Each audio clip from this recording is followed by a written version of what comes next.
alhamdulillahi rabbil alamin jettoje godani jomiraɗo joom bawɗe joom baɗe baɗe baɗonde welira ende welira nde rokki men sembe kattane bawal e artude men ɗo hande émission men kesamago en juulen nulaɗo Allah sallallahu alayhi wa sallam jeeɗo sababu ha gonɗen en calmini helifaɓe diine e aada hen ñaguimaɓe duwaw kono noon kadi calminirten jinnaɓe meɗen ɗon toon to Doɗel Diri walla mbiyen ni commune de Doɗel no hannirno en calmini kadi ardiɓe galle ɓe hono PCA o Daouda Dia DG o hono Abou Diop e Layla Diathio directrice o en calmini kadi liggotoɓe ɗo e galle ɓe hani e caméraman uji e montraɓi ko noon kadi calminirten dendagal yeeɓiyankoɓe ayango Pindi TV en mbiyamon tan en gasti émission mon mo gowɗen ɗo wadde e kala saaha woni kesamago hande noon eɗen jaɓɓiɗo gay kokkolli ɗiɗi mawɗi eɗen jaɓɓiɗo gorko mo Hayre Law ne wiye Ceerno Manaba Thiam ko kanko tigui woni chargé des statistiques à AFIS kadi ko hoorejo commission manam ko faati e liggey hani entrepreneuriat taw ko sukaɓe e nder farde Podor kadi ko jeune leader toon to commune mo Hayre Law goɗɗo o ko Hammadi Bokum kañum tigui jogui eko faati élection ngaji e landa Pastef toon to farde Kanel kadi ko docteur en droit de la migration wadde ko ɓe ɗiɗi hande jaɓɓiɗen ɗo eɗen jewtida e mabɓe hollum l'emploi des jeunes woni liggeyaji sukaɓe ɓe ganduɗa hoorejo leydi ndi ko ɗum ɓuuri wawde yewtude ɗiɗo dumunnaji battidiɗi kadi min même hen seeɗa eko faati e élection ngaji local ɗi ala no mbatten so wona rokkudeɓe kongi ɓe calmina kadi mbiyanɓe bisimilla mabɓe Manaba Thiam konngol e dow ma. Waleykum salam wa rahmatullah sohna Salmata eɗen wonde kadi e goto e koɗo hande galle o hono Hammadi Bokum jeyaɗo toto Kanel dendagal fulɓe wiyoɓe mbimi mbiman kala to ɓe mbawi wonde e dundu Baba Adama en eɗen calminaɓe eɗen mbiya yo jaam e kisal Allah woni mabɓe dendagal kadi ɓiɓɓe Fuutankoɓe ha tengti e toto département de Podor ha e wuuro men Hayre Law Mbule Windo Jeeri yeeɓiyankoɓe Pindi TV foof en calmini ɗumen beele welto mawɗo hande wodini men e arde ɗo e oɗo galle e rendude e Hammadi Bokum hono oɗo émission biyeteɗo kesamago ko noon tigui a jarama Manaba kadi min mbimo bisimilla ma wadde ala no mbatten so wona rokkude konngol hono Hammadi Bokum bisimilla ma. eyyi sohna Salamata a jarama assalamu aleykum bandiraɓe on calminama en calmini galle o foof en calmini musidɗam monsieur Thiam eɗen belti ko Allah addi en ɗo ko tawede émission oɗo kadi eɗen profite wiide Ramadan Karim kasi gonɗen koye lewru korka eɗen ñaagui Allah yo Allah jaɓanen korka men ewa kala ko mbawɗen tawde hen Allah jaɓanen ɗum kadi amin beltinde min garat tawdere émission oɗo ewa sohna Salamata ko noon tigui wadde min mbima bisimilla ma ala no mbatten so wona natanen ko saabi jonde men ko eɗen gandi guila nde hoorejo leydi ndi Macky Sall ari e jappere nde o waɗi lelgo fayodingo ko faati e programme uji kewɗi e nder hen e nder discours aji makko kewɗi ala nation yo heewi wadde omo haala hen ko faati e emploi des jeunes milliard uji kewɗi o yaltinama hen faade oɗon fannu kono guila nden en jii hunde nde ina ngakki ha tengtini e du e sahaji battidiɗo ɗi en jii seppoji kewɗi mbaɗiɗo e nder leydi ndi te sukaɓe ɓuuri hen wawde woytade tan ko ngakkede golle an Ceerno Manaba pour an holko saabi ɗum? eyi ngakkede golle woni yiilam golle to banggue sukaɓe aduna o foof e mbaadi huftidinde eɗen mbawi wiide ko ɗum caɗele ɓeydi noon mawnide caɗele ɗe ko oɗo rafi biyeteɗo Covid-19 nde tawno rafi on ari nde keeri ɗi ya garta o banggue leydi e leydi en usti leyɗele mawɗe aduna ɗe kamɓe fof presque ɗe dañi caɗele sa ƴeewi ko wiyete récession économique woni duttal leydi caggal to banggue faggude leyɗele aduna ɗe fof ɗum heeɓi ɗumen ha heddi 11 leydi sa ƴeewi to banggue Afrique ene wayno ko leyɗele nayyi tan kisi eko wiyete récession duttal caggal e nder ɗeɗon leyɗele nayyi leydi Sénégal ina jeeya hen président de la république son excellence Macky Sall guila Allah tottimo lefol laamu o ari omo watti haqqille makko no feewi to faate sukaɓe nde tawno sen ƴeewi e population Sénégal no nelori ko ɓuuri hen ngarɗude e fayodinde ko fof ene wawide wiyede ko hono sukaɓe ɗum waɗi yiilam golle e sukaɓe no Covid o ari nde caɗele ɗe ɓeydi hewde nde tawno ANSD toppitiɗo ko faate hiiso to banggue yimɓe ko faate hiiso e to banggue golleji e golle no lelori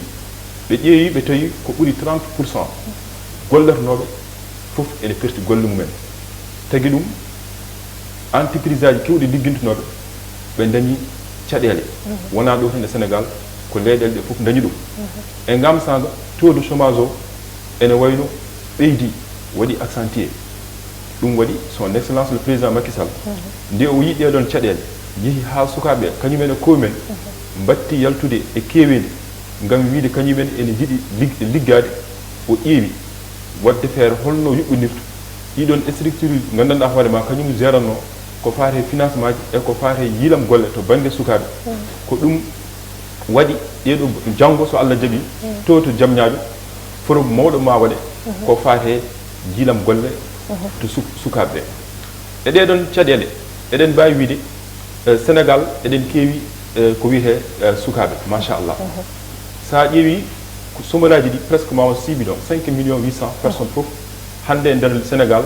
ene jiilo golle ene wayno keɓani nde wonno wona une population jeune sukaɓe ene keewi ɗum ɗon fof de e waade noon président omo yaɓɓa hen jaɓɓal ngarɗugal e pewgal ngam wadde feere haw adda ko wiyete solution ngaji e ɗeɗon caɗele guilo ari 2012 ha joni ma won 687 milliards o waɗi ɗum dégagé fodde 15 structures financières mbaɗama mettre en place ngam tan wallude sukaɓe holno ɓe dañiri golle holno ɓe dañiri ndimagu mabɓe goto ɓe fof daña to tampi ɗum ɗon fof de e waade noon eɗen mbiya ha hande juɓɓudi ndi suwato waade no jiɗɗen ni nde tawno leydi sénégal walla mbiyen ni leyɗele golɗe banggue men gaani ko leyɗel gandanɗa hoore ma ene manki jogade doole no feewi e ko wiyete industrialisation e golle kewɗe ene manki juɓɓinede no feewi kono ɗum fof de e waade noon président o mone jaɓɓal pewgal ngam wadde feere haw safra ndeɗon e ñamande kono diga woni jaɓɓal pour fewde safra ndeɗon feere noon mbiɗa kadi a haali ɗo wonde tardinɗen gueɗe walla ɓeydi loknuɗen gueɗe ko rafi kuftidinɗo kono sen ƴeewi e nder leydi men sénégal ɗeɗo caɗele ko ɓoyɗe guila rafi o arani ha sukaɓeɓe laabi kewɗi ina jalta ina goyto hen ha tengtini ino mbiɗen ni beela wona ngollon jaltugol sukaɓeɓe e gulali mumen e lukali mumen e goytali mumen saabi tigui ɓeydi rokkude hoorejo leydi ndi hellital e wawde darade pour haɓanade ɗum ɗon ceerno bokum est ce que wona sukaɓeɓe puusima haw yen pour wawa darade mais sohna salamata ko ɗum ni woodi kono ko adi mboɗo faye toon ko jinmi ko famminde Thiam ɓe o fam kam caɗele suhaɓe wona hunde fuɗɗinde wona hunde hesde ko ɓooyi e wona e sénégal tan ɓooyi e leyɗe kewɗe kono ha tingti e sénégal to gonɗen ɗo woodi caɗele ɗe noon ko président kala garɗi ɓe kewani hokkude question de jeunesse wona question prioritaire mabɓe eyyi haaɓe jogo kalisaji keɗi mbaɗata financé koye nokkuji goɗɗi so tawi noon an Allah ene hokkuma leydi zone uji ene keewi ken ene waɗi jangguɓe eyyi ɗum mi sikku wonde foti wonde pôle de développement foti wallude leydi ndi wawa ɓamtade eyyi kono noon so tawi a ari a ɗacci sukaɓe fotɓe wawde liggade eyyi fotɓe wawde ƴettude relève leydi ndi pour ɓamto ɓen noon sa ɗacciɓe ko ɗum addata frustration jomumen jaaha ha musno jalta wona waɗe mbaɗa yogaji gueɗe ɗum noon koko fannu e on banggue joni noon sen paami e structure ji werɗi haɗi keewi kono jarani wona kewgol ɗum nafoore nde koko finalité o ene wawno wonde goto taw ne wawi wadde géré foof kono so tawi heewi budget jaltinteɗi ɗi kewat hen so keewi noon ɗum noon yaaha ha adda kadi probléme aji dañde kalis paɗo financé pour les jeunes joni sen ƴetti financement ji kewɗi mbaɗaɗi e nokkuji goɗɗi te jahani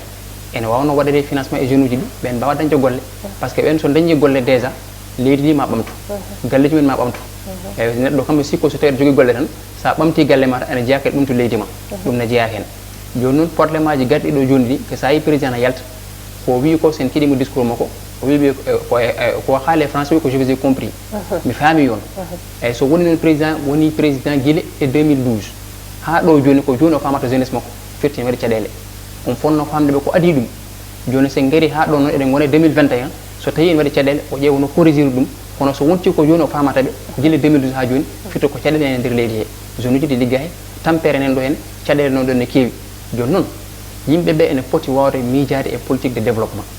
noon tonga e haala tongaki e chiffre uji ɗi ganduɗa ene dokke wona noon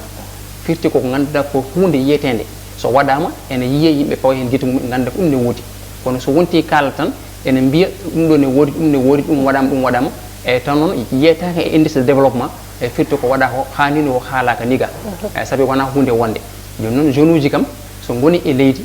e so dilli tan leydi dillat ɗum e bon gandi ɗum par ce que jeunesse ne jogui doole jeunesse kañum fotani waɗede négligé hay hunde e nder leydi eyyi ko ɗum noon holli président hikka e caɗele mbaɗɗe ɗo ɗe zone uji ɗi jalti kañumen kamɓe fof ɓe paami kam leydi ndi ne waɗi caɗele eɓe heewɓe noon sa ƴeewi dokkiten analyse uji ko kewɗi par ce que ene wawi analyse scientifique no yaltude hen analyse sociologique et analyse politique fof no yaltude hen mais sa ƴeewi e cadre sociologique hande hol yaaɓe ha bonnoy au change jaltiɗo hen ñamele ene nawa ɗum so tawi ko jangde a janggi a faami on feeno yaari ni ma fam wona bondude nde tan de ko yimɓeɓe kewɗi heege nan ɗon nene nder leydi he ko ɗum addata yimɓe ha kene puusa ene jaaha ene bonnoya on yogoye gueɗe ala min foof jaadude noon bonnude par ce que bonnude kam ala fof jaadude hen ala min jaadude ɗum kono noon ko ene foti wawde jangguinde yimɓe faame ko caɗele goni e dow leydi ndi ɗum tagui yimɓeɓe ne jalta hay so tawi kadi caɗele goɗɗe nen ɗon no woni anti systéme anti français o nen ɗon eyyi ɗum kam ko banggue goɗɗo kono kam en paamen leydi ndi ene waɗi caɗele ene waɗi saqqaji gonɗi ɗo henne ko ɗum noon addata zone uji ha kene puusa ene jaaha hen kaɓoye yimɓe eyyi ɗum noon ko caɗele mawɗe sohna Salma ko nen tigui ceerno bokum no mbiɗa e nder haala ma a haali hen wonde woni réunion mo ganduɗa walla kawtal mo sukaɓe ɓe foti fottude e hoorejo leydi ndi janggo men gartuɗon kono haade ɗum en jii peeje kewɗe eɓɓama e nder leydi ndi pour wallude sukaɓe ɓen liggori ha ni e rewɓe ɓe ko wayno DER en ko wayno FONGIP en ko wayno ANPJ en fof haalama ɗo yaltinama ɗo kadi kaaliseɗo jalti hen kono ne manki walla mbiyen ine ngatti ine niɓɓiɗi kadi wonɓe ganduɗa ha joni pamanani ɗum beele affaire o ne waɗi suivi walla ala ko haala tan woni ɗon walla ko ardiɓe ɓe hunde nden manki rewnede lawol bon aɗani woni nde waɗa haala son excellence le président Macky Sall gardiɗo landa parti amen jangguinali min haala ko ɓuuri jangguini min ko golle ko ɗum waɗi sa ƴeewi ko yaltata omo haala heewani haala ka aka yaade golle sa ƴeewi a ƴetti région de Saint-Louis ko wiyete DER financement jaltina ɗo no ene abbo 1,9 milliard ɗum ɗon wona tan chiffre uji mbaɗaɗi inventé ala ko sukaɓe joguiɗe des idées de projet fewɗum projet uji men wonnoɓe déposé ko ɓen totta eɗen mbawi wiide woni haaloɓe structure uji ɗi ne keewi ene gasa peut être so ɗum famɗinnomo ɓuuri yuɓɓude ɗum en calata ko ɗum enen fof e wondude son excellence le président Macky Sall kono yon paam structure fof yahata ko banggue mum FONGIP kañum wona structure ganduɗa hoore maɗa arata en tottuma haalis oma financé ko fonds de garantie ɓe mbaɗata garantie à hauteur de 70%, ɓe mbaɗa feere ɓe dusma ɓe juɓɓinanma projet ma ha ɓe mbadduma e banque taw kadi to woni ko banque ko fawnoto hen ko taw heewani sa ƴeewi fonds 6 kañum yaari ko banggue investissement BN2 en sa ƴeewi ko banque uji ganduɗa hoorema mbaɗat financé ko fate ɓamtare DER no ari nde tawi président hoore mum o faami wonde procédure deweteɗo ha mbawa hebde financement ene leeli seeɗa no DER ari nde wemni ɗum ha weeɓi kane abbo 60 milliards yaltina sukaɓeɓe mbaɗa financé par ce que sa waɗi financé un projet firti minimum en moyenne a waɗi créé fodde 2 walla voire même 3 emplois par ce que watte financé a waɗi financé neɗɗo goto o udditi ko wiyete multi service boni ko foof mo ƴettu neɗɗo goto ganduɗa hoorema ene woni hen walla o ƴetta yimɓe ɗiɗo hay sono goto ene fitta keddiɗo taw ko kañum waɗata les transactions firti tan à travers ces actions ganduɗa hoorema président mo woni e wadde nder leydi Sénégal yiilam golle o omon waɗi hen contribué d'une façon en tout cas assez significative ɗum ɗon horo jaɓen ɗum walla mbiyen horo pamɗinan ɗum ko golle mawɗe en tout cas woni e gollede e nder leydi Sénégal gam wadde feere ha sukaɓe daña liggey joni o haali o wi yimɓeɓe ene keeɗi e ko way noon mi haali heege nde eɗen mbawi wiide ko ɓeydi ɗum ko crise o saabu no crise o ari nde commerce o koko aussi ko naweteno caggal leydi koko aussi ko alatno caggal leydi koko aussi wadde ɗum ɗon so tawi heeɓi leydi woden yimɓe pop ko wadde haɓɓere jiide yimmo jiida baba mbaɗa feere holno mbaɗata ha kaɓo oɗo crise kono so tawi crise waɗat des leaders politiques gandanɗa hoorema ene mbaɗa profité oɗon crise gam wadde accentuer crise o e nder leydi Sénégal ɗiɗon acte uji ce sont des actes pour min à condamner kadi hewɓe no wiiri ni anti France anti systéme e gueɗe bannon tout ça pour min c'est juste des slogans par ce que sa ƴeewi ɓurɓe jogaɗo ɗo doole ni e nder leydi Sénégal to fate banggue essence ko way noon wona hay France leyɗele kewɗe hande Sénégal ko leydi uddiride Turquie en nanɗo chinois ji nanɗo te makkino ari nde jogui halfinaɓe golle ko fate entrepreneuriat ko fate investi e ko way noon taw e leydi Sénégal kamɓe foof aɓe ɓeydi dolnede marché ji kewɗi ko kamɓe gañoto ɗum gueɗe kewɗe hande batteɗe ɗo e nder leydi Sénégal ko kamɓe mbaɗata ɗum firti tan yen paam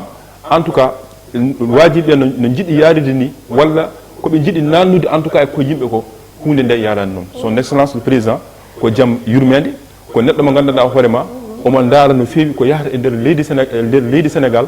kadi ko addani sukaɓe ko gam wadde feere ha jiilam golle o newo ko omone hen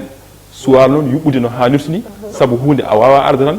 ni nane 2 ans walla 3 ans juɓɓina ala par ce que sa ƴeewi sa waɗi comparé sénégal e leyɗele gonɗe taariɗe men ɗe walla ni e banggue afrique men taw leyɗele kewɗe ko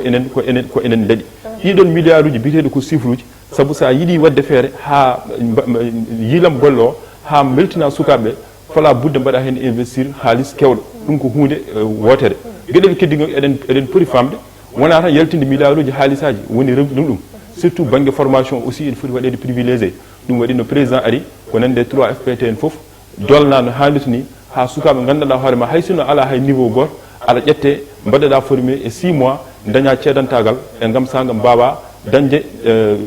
des compétences des ressources nécessaires ha mbawa liggade mbawa wadde inséré e marché professionnel o eyyi ko noon tigui ceerno Manaba Thiam ceerno bokum anani ko ceerno Manaba haali ko o holliti wonde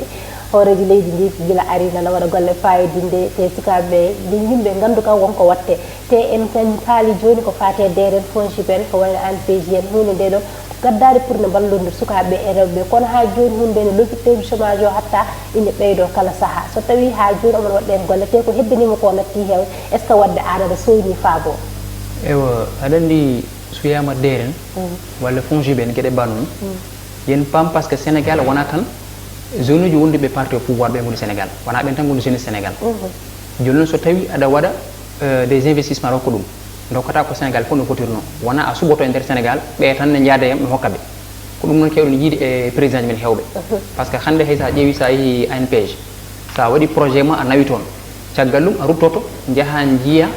ɓe ganduɗa ko leader politique ɓe takkiɓe ma ɓen kalanta mbiyan waɗi déposé projet ɓen mbaɗanma continue suivi o pour haake ba financement eyyi so tawi ko noon yarata noon firte ko wonduɓe e parti au pouvoir ɓe ko ɓen keewi wadde bénéficié ɗum noon sa calcule on banggue noon ha joni a wawi taux de chômage o ussima saabi ko wonduɓe président tan keɓata ɗum joni noon so tawi noon koɓe gueɗe ban noon ene moƴƴi par ce que addude des organes de financement adduɓe leydi he ko hunde moƴƴude ko hunde waɗade développé pays kono noon so addama ha nder leydi he ene foti waɗirede wona waɗa équilibre ko wonduɓe pouvoir ko wonduɓe opposition kala sentir ne jeeyaɗa e sénégal o wawa ɗum dañde hen kono so wontina a ƴetta ɗum mbaɗa réservé tan ko ɓe ko yaaduɓe ma ɓen noon ko wirta ko caɗele gonɗe ɗon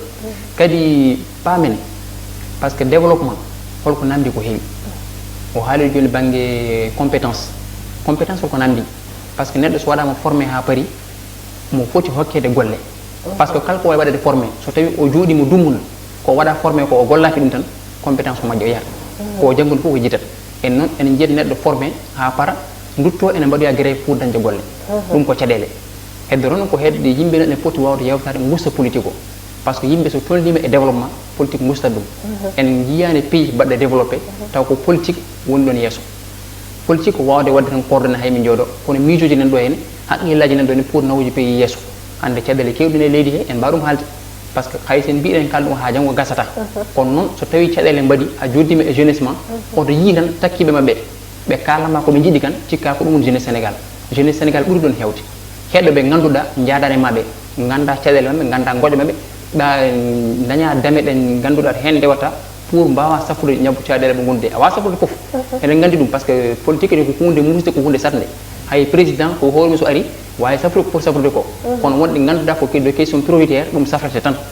ene wayno joni emploi des jeunes ene wayno ko banggue santé en e banggue éducation en ɗum ko hunde nde ganduɗa ko kala président gaɗɗo tan ɗum foti jogade responsabilité wawde wadde ɗum eyyi kono noon so wonti kalis ƴettete eɗen nana kaliseji en pijiraji en foof en nana milliard uji en jettine mbaɗe won gueɗe e mbaɗe nokkuji ɗi ganduɗa ɗum galla gartam leydi ndi ɗum so suka yi ɗum ene jogui diplôme aji ene janggi ha paari ene ɗaɓɓa golle yiyani état mum ene daari wallude ɗum pour dañde golle yiyani état ene waɗi créé des emplois pour jom wawa liggade yiya kalis one tourné nayi banggue goɗɗe ko ɗum waɗata findinta e suuhaɓe ɓe haqqillaji ɗi ganduɗa ene mbaɗa révolté ene mbawa yande opposition par ce que en jii ko keewi ɗo ko eyyi mi gayna ɗon en jii ko keewi ɗo ko meeɗa kewde sénégal en mbiyanno tan yimɓeɓe so mbaɗi mbaɗat grève tan so police ari wirlima lakkiri mum so ɓe caaha ɓe koota kono so haɓe jeehi haɓe jogui pellital ganduɗa jarninoɓe mayde wona e mabɓe mayde sah ay firti kamɓe holto sénégal tolni hande yoɓe gandu caɗele ɗe ene ɓuuri ɗon tidde caɗele ɗe ene ɓuuri ɗon luggidde ɗon noon so caɗele jeehi ha mbayi noon wonduɓe président takkiɓe président e président hoore mum omo foti jordade o yetta e population makko ɗum noon so tawi o yaw andi kanko o ronki o wawde wadde ɗum eywa yo fam kam o dara o haalna yimɓe ko woodi ko par ce que oɗen gandi nde caɗele mbaɗi ɗe leader aji hewɓe dogimo ala fof takkiɓe saramo kam fof ɓe dogimo kamɓe fof ɓe dogimo haaɓe keewi ala jaltuɗo c'est que sa ƴeewi sah ko sakkiriɓe arde makko ɓen jaltene kaala kono wonduɓe ko adduɓe ɓe dogimo par ce que ɓe ngala ko ɓe kalata ɓe ngala ko mbaɗata développé joni noon so caɗele mbayi noon joɗoɗen jewten kadi kaldiren saabi Allah par ce que kala ko jiiɗa sen haalde ko haaldire saabi Allah neɗɗo to haaldiri kaari mboɗo wonde makko somi wallani walla somi haali hettama janggo mboɗo haali ɗum ɗo wiyete o mbaɗani défendre saɗa waɗa défendre waɗa défendre ko ganduɗa kene woodi janggo e jaam so tawi a sennama cetoɗa hakkude yimɓe cetoɗa hakkude Allah par ce que ɗum woni gonga par ce que gonga kañum heddoto eywa so tawi noon en jii koko yahani kaldiren saabi Allah so tawi ene heewi kalata par ce que min mbima joni structuré mo foyde ene moƴƴi wona hunde bonde wiide ne walla suwaɓe ene waɗa développé ko hunde moƴƴere ene moƴƴi kono noon kono waɗirte ni woni ko fewani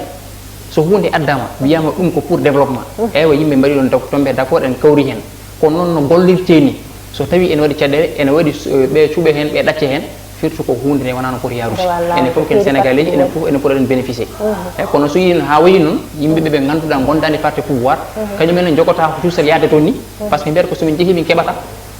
eyyi so wonti ka jeune aɗa jeeya e sénégal aɗa sohli financement a wi somi yeehi mi heɓata par ce que ɓeeɗo ko wa pouvoir jogui ɗum eyyi walla wa pouvoir kañumen ene waɗa favorisé ɓe ganduɗa ɓe gondi ɓe pour hokkude ɓe financement an riduma e firti ɗum caɗele gotta leydi he yoɓe garti ɓe micco haqqillaji famde sénégalais fof sowaɓe wonɓe ɗo ɓe ko sénégalais ko pouvoir et opposition fof ken sénégalais ji ko ɗo gonɗen eywa ɗum tan kono noon tigi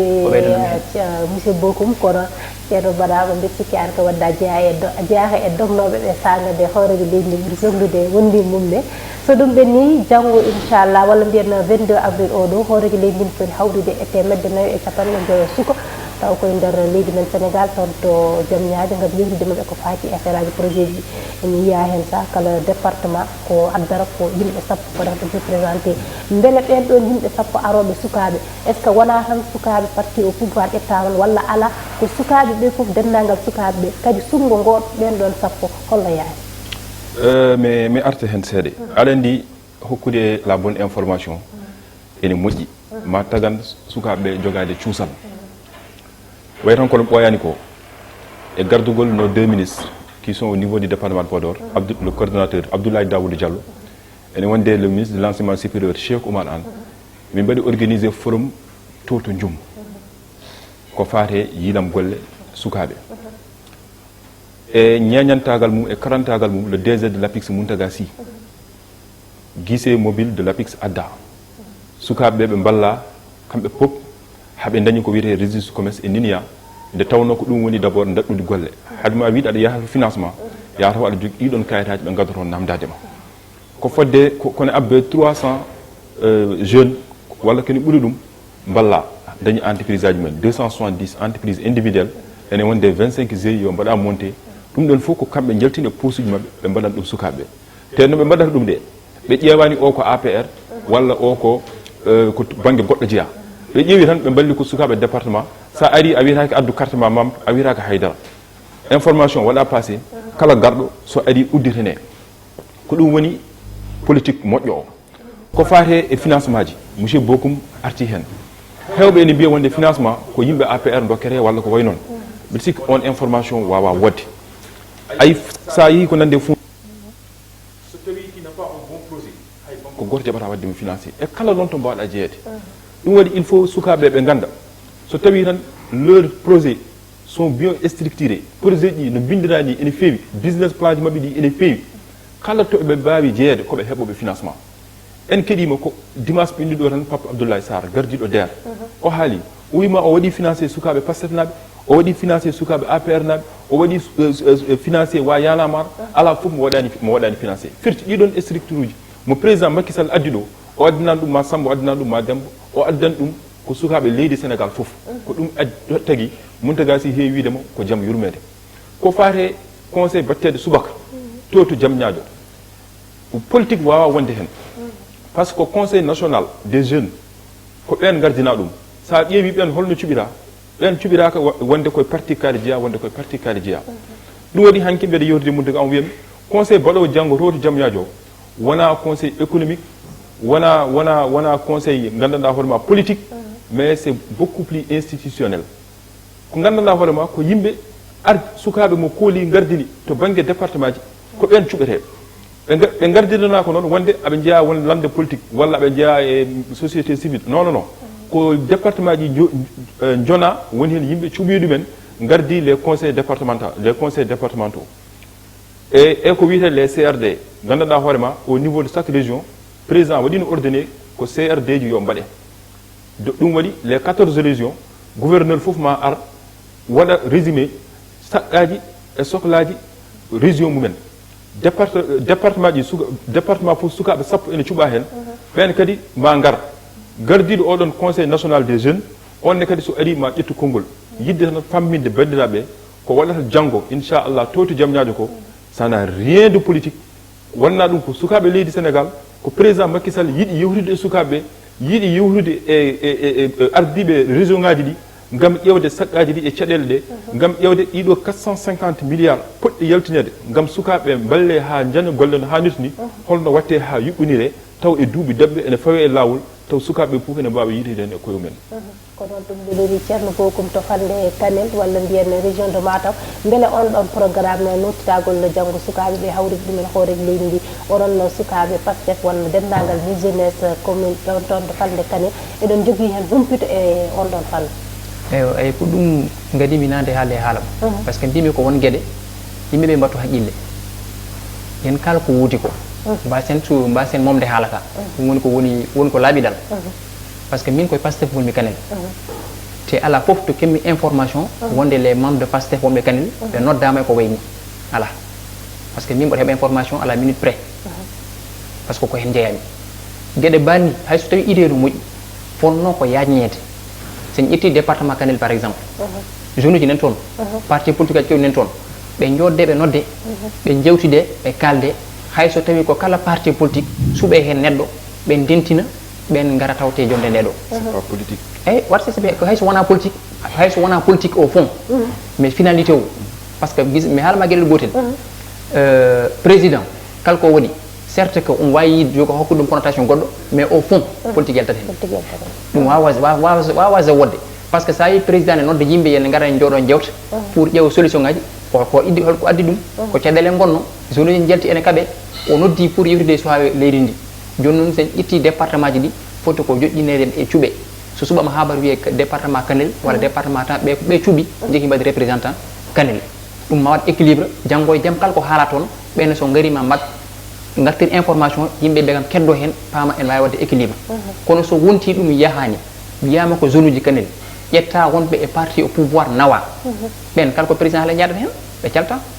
kadi ɓe darta ko e darde wiide heɓe kaɓono ko Kanel mankira par ce que kamɓe so tawi ɓe keeɓi intérêt ɓe timbi ɓe jejjide Kanel ko ɗum kewɗen yiide politique ko ɗum mbiɗen ene poti change ude hay so tawi ka jeune a nawama a suɓama yeehi darnuma noon ko darde wiide aɗa walla to gonɗa eyyi ɗum noon so tawi ko haalama a andi Allah gartam to gonɗa to kaɓoɗa ɗum walla kaala ko woni hen ko kono noon so wonti kadi woni caɗele kadi caɗele goɗɗe nen hen ko jeune o so nawama hol ardiɓe mo kadi kanko jeune o so tawi ɓen kadi o joga he courage salade ɗum ɗo wata ko mabɓe par ce que wonti aɗa jogui leader politique mo gonduɗa aɗa jeeya e département ka jeune a rewi caggal makko on jeehi on kulta ko janggo e jaam so ari dañon caɗele par ce que waɗi intérêt ji ganduɗa ko hen pawi ko hen tongui ɗum noon ko ɗum foti iwde ha laaɓa ceer so tawi gummoɗa ko département ma gummoɗa ko région ma gummoɗa ko Sénégal aɗa foti ɗaccude parti politique aji foof kucca e banggue développement joni noon a haali a wi wona discours politique wona discours ɗum ɗo ko yidde yewtude sukaɓe kono noon saɗa yewtude sukaɓe yataw ko kalɗa ko ene ko hunde wononde par ce que a haali wonani a haalti wonani ko hande noon janggo jogoɗa haaltoyde aɗa haala goɗɗum est ce que ma won ko question par ce que yimɓeɓe ganda eyyi ko noon tigi mbeɗa andi wajiɓe men mbeɗen signali ko heddi ko natti hewde ceerno Manaba hol darde nde ganduɗa nden foti darede ha oɗo chômage gonɗo ɗo e nder leydi men Sénégal usto sukaɓe ɓe mbawa dañde golle wasa hadde tan e haala wona hankkadi waɗama min foof no yiya hen hoore mum nema wona jangguɗo wona mo janggano mon foof totte gueɗal mum foddemi bon mbeɗa andi ko hedde men e temps heewani ɗum waɗi en daɓɓikinto hen tan seɗen kala wadde feere ha daña des solutions e sukaɓe mbawa dañde golle no hannirta ni au niveau du département de Podor en mbawa warde yettude le président du conseil départemental Dia Mamoudou guila 2019 o waɗi entamé woni hen projet ji e wawde wallude sukaɓe no hannirta ni en collaboration avec IPAR et Université Gaston Berger de Saint-Louis aɓen mbaɗa mettre en place une plateforme ngam wawde heɓinade rewindade dendagal sukaɓe joguiɓe projet ji ɓe foof ngam wawde walludeɓe e phase gaddiɗo o fodde 50 emploi waɗama hen créé ene wayno 15 financement jalti 15 projet mbaɗama financé e phase 2 o kadi 94 projet ene wayno rendinama ni 500 millions ne foti yaltude so tawi 100 millions jaltinode adani ɗi mbaɗama remboursé e goɗe tiɗɗe mo président conseil départemental Dia Mamoudou mo woni wadde e nder département de Podor mbeɗa sikki so tawi heddiɓe fof mbaɗiri noon au niveau de leur département ene wayno caɗele ɗe ma gusto no hannirta ni e ngam saga kadi ardinaɓe to joguiɓe cakkaji to banggue politique nde wonno kadi ko ɓen kalfina e ko heewi kamɓe fof ɓe jogo darde tinde e wawde wallude nokkuji men ɗi ha tengti kadi e diwan men Fouta Toro ko ɗum addi les deux ministres ñanden noɓe ndenti ɓe kamɓe koye mabɓe mbaɗi décidé wadde wallude sukaɓe dusdeɓe ɗon hannirta ni ɗum waɗi oɗon commission ko fate entrepreneuriat et emploi ko min ardi ɗum sukaɓe nana nelde CV ji mumen projet ji ɗi nan keeɓe no hannirta ni goto hen foof men ƴeewa ɗum no bambirɗen ɗum no ɗoftirɗe men ɗum no dusirɗe men ɗumen ha foɓɓe dañde liggaji ɓe daña liggeyaji foɓɓe dañde financement ji ɓe kadi balle kadi ha daña financement ji kono eɗen gandi hay sinno objectif men ko wallude foof wawa wonde so tawi a ƴetti on objectif hay sa waɗi satisfaire l'objectif ambition mo joguiɗa o à hauteur de 40% eɗen mbawi wiide ɗum ɗon ko réussite donc pour l'instant wonko eɗen mbawa haalde kono kam yen paam les deux ministres Abdoulaye Daouda Diallo e Cheikh Oumar Anne aɓen daari darde tiiɗe gam wawde en tout cas 12 sukaɓe e wadde feere ha ɓe mbaɗa répondre appel président Macky Sall mo waɗi lancé o saabu sen ji ma won 65 000 emploi ma mbaɗa créé ko ɓooyani fodde 80 milliards ma yaltini ɗum ɗon ardi ɗum ko le ministère de l'économie ɗum ɗon fof ko wadde feere ha ɗeɗon caɗele mbasa cafre gona caggal men jejjit hen ɗum e ɗum ɗon e wade noon enen ken aynaɓe ken remoɓe ken awoɓe président so tawi kadi omo yiiɗi wallude men haalide nde yo waɗa feere vallée de le vallée donc du fleuve Sénégal o waɗa ɗum aménagé no hannirta ni leyɗele ɗe mawon 240 000 hectares nan toon ala ko waɗa hen exploité sona 35 000 hectares yo waɗa feere wadde leyɗele ɗe mbaɗe aménagé no hannirta ni ndema ka weɓne projet ji mbaɗi no programme en juɓɓine kebbine taw sukaɓe gam saga ene daña golle ene mbawa joɗade ko wiyete immigration clandestine ko kadi aussi ɗum ɗon foof tawede usto so tawi waɗirama tan mbiɗa sikki hunoni inchallahu rabbi eɗen jogui yakar wonde caɗele ɗe ma degla no hannirta amin wadde monsieur Bokum e to côté banggue panel o est ce que onolle holno darde nde ganduɗa laamuji foti darade walla ardiɓe foti darade ha sukaɓe ɓe mbawa dañde liggeyaji moƴƴi taux de chômage o usto kadi hunde nde natta wasa waɗede keeri parti ɓe gardi ko ɓe tottere ala ɓe ɓaade gondani amen totterani sukaɓe foof ndendine fonde mon foof wawata hol tottede guenal mum ngal jeygal kañum de ko pellital tan wasde wadde politique par ce que neɗɗo so noddi yidde wallude e liggey a usat politique kono so wonti ko politique gardinɗa ɗum addata caɗele addata blocage o par ce que hande sen ƴetti kanel ardiɓe toon ɓe haɓe jogui caɗele koye mabɓe ɓen hande so mbima nettu hande enen balla kanel suwaɓe kanel liggo wontat ko probléme par ce que won toon ko Mamadou Talla ministre de l'éducation nationale won toon ko Daouda Dia ɓenen toon e ƴetti région Matam o Farba nen toon kono ko kalaji waɗi ɓe kawrani kamɓe koye mabɓe ɓen so tawi kawrani hande mbi enen mbaɗa promettre zone uji wonɓe toon ɓe liggueyaji ko caɗele kamɓe hay nder mabɓe kamɓe wonɓe toon ɓe leader aji ɗi aɓe jogui caɗele koye mabɓe eyyi waalo gonen toon ne yaaji kono foti wawi waɗede créé e nder waalo wongo région Matam e Kanel ene heewi no foti emploi ji par ce que hay sen ƴetti ɗo sah hay sen ƴettani département Kanel ƴetti le Sénégal d'une manière générale etten université Cheikh Anta Diop etten faculté de droit par exemple hande député ji nan ɗo en tene famɗi député mo namdotoɗa loi de finance kalamani ko heewi anda par ce que c'est un peu technique pourquoi ɓe mbawi ƴettude des étudiants joguiɓe maîtrise mumen ɓe mbaɗa ɓe des attachés des députés ɓe mballa ɓe mbaɗa ɓe expliqué question ko woni loi holko yahata ko loi ko yahata ɗum joni mbaɗi créé emploi kono noon ko caɗele ɗe ganduɗa yimɓe dokkete liggueji ɗe ganduɗa galna ɗum gandal ene ñama kalis leydi ndi joguiɓe gandal ene jooɓi ɗo e ngala liggueji ɗum adda caɗele ɗum nen ɗo gueɗel ɗimmel nguel ma yi joguiɓe golle ene mbaɗi retraité jaltani par ce que ko ɓen jaltata mballa hiddiɓe naata kono so woodi jomum mbaɗi retraité nan ɗo ne keddi ene joƴƴina ɗon jaltani firti waɗata bloqué soɓe mbawa nadde ɗum kadi ko caɗele goɗɗe yumɓe mbattu haqqille miijo ɗum pour ittude wonɓe ɗon ɓe ɗum nen ɗon gueɗel tataɓe nguel banggue développement seɗen kala ɗum enen poti ɗaccude politique woni o ko Pastef woni o woni ko APR so tawi ko Sénégal kay jiɗɗen feewa sen pawi noon e nder gaddugol ngol kadi jaɓɓal ngal jaɓɓate ngal yimɓe ɓe jihen o yiɗi ko fewnude ala wona yiɗde ko yo hundire so fewi yo naftoro ɗum ko yo Sénégal naftoro ko ɗum foti ƴeewede d' abord so tawi ko Sénégal naftorto ɗum woni ko yimɓe ɓe jaada hen kono so tawi ko yimɓe waɓɓe ɗum ɓe jiiɗi ko naftorade e hunde nde ɗum addata caɗele caɗele ɗi ene keewi ha ganduɗa e mbaɗum haalde hande noon président o wawi jogade ko miijo so haali o paari hokka ɓe ganduɗa ɓen mbawi darnademo e nden darde pour gollono so wonti ɓen ɓe gona yimɓe fewɓe ɓe gona yimɓe focciɓe ɓen so tawi a fayi maɓe golle ɓe bonnat ɓe pewnata joni enen en cohluɗen ko fewnoɓe mbatta orienté jour uji ɗi ha peewa par ce que jeune so yi ha waɗi félicité ha hunde caɗele naate makko on pour dokkama golle walla dokkama miijo pour wiide yo maw dañ golle deññimo haw deƴe taw par ce que o haali ɗo haala migration ko question mo gandumi te ɗum ene jeeya ko ittata jeune uji nawɗi ɗumen caggal leydi ko caɗele so goni e leydi so yimɓe goni ɗo ene pina ka sagata gorko pina e galle mum a wawa hokkude dépense jeeya yummma ne jooɗi bamma ne jooɗi ka mawɗo jogui fodde 35 ans 40 ans a yeehi a ƴeewi ligguey a ronki dañde yimɓe batti yennudema o mbatta ha gorko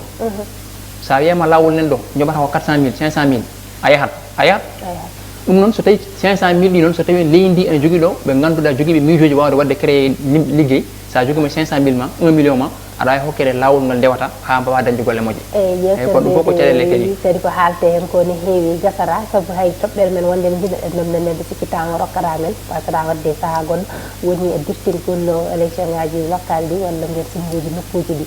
ko ɗon jimeɗen hen addude tan uddiren ɗon mon foof adda hen jande mum en jii élection ngaji ɗi nde fonno wadde nde dawal ngal ɓenni joni jagguitama no wiye 31 janvier 2022 beele parti pouvoir waɗirani noon tan pour ɓeyde fewdidde jonde mum walla pour ɓeyde préparde to terrain muɗum aɗa andi minen jonde amen koko fewi min gala hen kulol kono so tawi won dialogue aji mbaɗaɗi entamé gam wadde feere ɓeydade yuɓɓirinde wote batteɗe ɗe fala budde yimɓe ƴettana ɗum jot no hannirta ni fiche o waɗi audité no fewirta ni rapport aji ɗi jaltine e gam sa gam mbawen ƴettude jaɓɓal faade e sumgo mairuji to banggue leydi Sénégal kadi son jii retard fof waɗi hen ɗiɗo dumunnaji fof ko rafi o ko maayi hen ko ene heewi eɗen duwno bandiraɓe maaɓe hen ɓe pop ko ƴetti hen rafi o ko ene heewi minen fof ene wayno min keeɓino rafi o ni donc e situation mbaɗum no wadde compliqué crise alimentaire crise sanitaire crise aji gandanɗa hoorema pop ene kawri e on dumunna so tawi yimɓe opposition aɓe jogui kamɓe haqqille gam yidde forsude ha élection ngaji waɗe donc mbeɗa wawi wiide tan en tout cas yiddeɓe e leydi ndi ene manque ɗum waɗi yooɓe mbaru seese élection ngaji wiyama au plus tard janvier 2022 ma waɗe e gam sagal so waɗama mbeɗa sikki Sénégal naɓɓe kamɓe fof aɓe jogui ndimmago e haqqillantagal wawde ƴewde moɓe keftini ɓe mbawa halfinde ɗum mairiji mabɓe ɗi ko noon tigui anne monsieur Bo konngol ma e par rapport e ɗin ɗon no dirtingolaji élection ngal en jii lumdiɓe ɓe ni kolliti wonde affaire so rewnama lawol jaltinino yogoye toɓɓe ma affaire o wawa wadde e mois de décembre hitande gonɗen nde est ce que onon lumdiɓe ɓe jiɗani tan hunde nde yo bat kut ko kut wonde hankkadi kaaɓi walla dato juuti walla ala holko saabi tan menen wona banggue haɓre ni ko banque wadde respecté calendrier électoral Sénégal ne jogui calendrier électoral par ce que so tawi en mbaɗi ɗum rapporté ko guila 2019 waɗama rapporté ha joni ene continue sen nayi ɗum ha 2022 pami élection législative ne woodi kadi waɗat couplage te élection ji mba futtude hitande wotere onne kadi dirtinte so tawi dirtinama kadi élection présidentielle dirtinti ko ɗum woni haala ka yimɓeɓe yo paam en kalda yimɓeɓe ko woni ko woodi ko woni ko woni gongo par ce que élection kamɓe haɗi ɓe yiyade ko gueɗel gotel ɓe jaaha ɓe gandi oɗo saaha to ɓe gonɗo ɓe natti jarre e hunde joni neɗɗo so yiya ha natti jarre hunde a huuli a yiyat duttoɗa caggal ƴeewde koyntireɗa par ce que caɗele baɗɗe ɗo ɗe holliriɓe kamɓe to ɓe gonɗo koɓe yiɗe par ce que hande Fouta kal caɗele baɗanoɗe Sénégal kewana yaltude hande sen ƴeewi ñandene tan Fouta yalti ɗo Fouta ba mal ha jomumen mbaɗi bindi demande ji mbaɗde déposé to préfet pour wadde heɓde autorisation de marche ɗum fof firta ko caɗele kolliri yimɓeɓe kuuli joni noon ko wadde rapporté élection ngaji ɗi hokkataɓe noon position pour ɓe data ɓe mbawa fewtoyade kono noon ɗum kam e banggue code électoral e banggue calendrier électoral ɗum ala fof toɓe pawi ɗum par ce que dialogue national normalement par ce que min information cakkino hebde o élection wawi wonde hay décembre 2021 oɗo ne wonde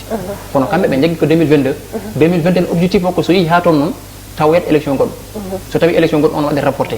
e ɗum rapport aji noon ɗum moƴƴani leydi ndi ko ɗum addata caɗele eyyi ko noon tigui ceerno manaba wadde konngol ma battinigol tan kadi mbaynorɗa heeɓiyan konngol kam battindigol ko weltanadema sokhna Salmata e monsieur Bokum aussi qualité émission o e miijoji juɓɓuɗi mbaɗɗi fayida jaltuɗo ɗo henna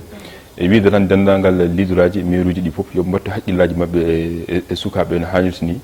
e mi profite hen aussi gam yettude maire amen le maire de Hayra Law Mountaga Sy e wadde feere waddemo condition ngaji moƴƴi étudiant ji amen wonɓe ɗo au niveau de Dakar kamɓe fof o loosiɓe korka ka kadi o hokkiɓe ration timmuɗo kono noonne kadi étudiant ji wonɓe to Saint-Louis e étudiant ji amen kadi to wonɓe Thiès omon heblon kadi gam wawde wadde ɓe logé ɗum ɗon fof ko wadde participer positivement e réussite scolaire mabɓe e réussite ha jangde nde wawa yaadude yesso no hannirta ni e wiide tan aussi son excellence le président Macky Sall yo ɓeydo wattu ko battunode haqqille makko e sukaɓe kono kadi yo ɓeydo wattude haqqille makko kadi e sukaɓe o wasa weltindade Fouta men o wasa weltindade ha tendi kadi aussi e département amen mo Podor o anda jeeri amen ndi en tout cas minen ene ɗomɗi yimɓeɓe aɓe cohli forage uji ha wayno leydi yimɓeɓe aɓe cohli collège uji hôpitaux ji amen ɗi en jumnan toon e goɗɗi kono amin jiiɗi ɓeyde ha wayno leydi min gaddane médecin ji taw ko waaɓe safrude ko ɗum woni komin paadi makko ko ɗum kadi nden darde min paadi aussi ene leader politique noɓe mbaɗata haɓɓere ɓe ƴeewa caɗele nokkuji men ɗi taw ɗeɗon caɗele kadi aɓe mbawa safrande men no hannirta ni donc ko yettude dendagal wonɓe ɗo heeɗiyankoɓe yeeɓiyankoɓe Pili TV kono diga jarama monsieur Bokum konngol ma battude eyyi sohna Salamata mi jarnima no feewi mi jarnima kadi monsieur Damo Seydi Thiam eyyi ko haali ko ɗum kam ko minen jaadi hen ɓe mbattu haqqille e Fouta caɗele gonɗe toon nde ne keewi e hôpitaux ji ɗe manqui laabi ene moƴƴani e yummiraɓe ne gona caɗele wonɓe ɗo ɓe ene gardi ɓe mbattu toon haqqillaji no feewi kadi mboɗo welti kadi e jonde nde par ce que yimɓe ene mbawi wasde rendude miijo taw so jodima goto nokko goɗɗo respect ɓe kala ala caɗele ala duho ala he batte hedde noon yimɓe men so gondi tan e communauté ɓe certat miijoji goto fof no jogui no miijoto kono noon fandarde ko yo few fandarde ko jiɗɗen ko yo Sénégal few ko gonɗo parti au pouvoir gonɗo opposition yimɓe kamɓe fof ɓe jiiɗi ko Sénégal par ce que gonɗo hande gonɗo e opposition o kanko yidde makko hande ko so woni no pouvoir o fewno Sénégal e firti kam so tawi ko Sénégal noon wona e ɓerɗe men Sénégal wona e miijoji men eɗen poti jogade ɓerɗe timmuɗe ɓerɗe kimmuɗe jogoɗen fellitade e yiyande pour ligganade Sénégal beele Sénégal yaara yesso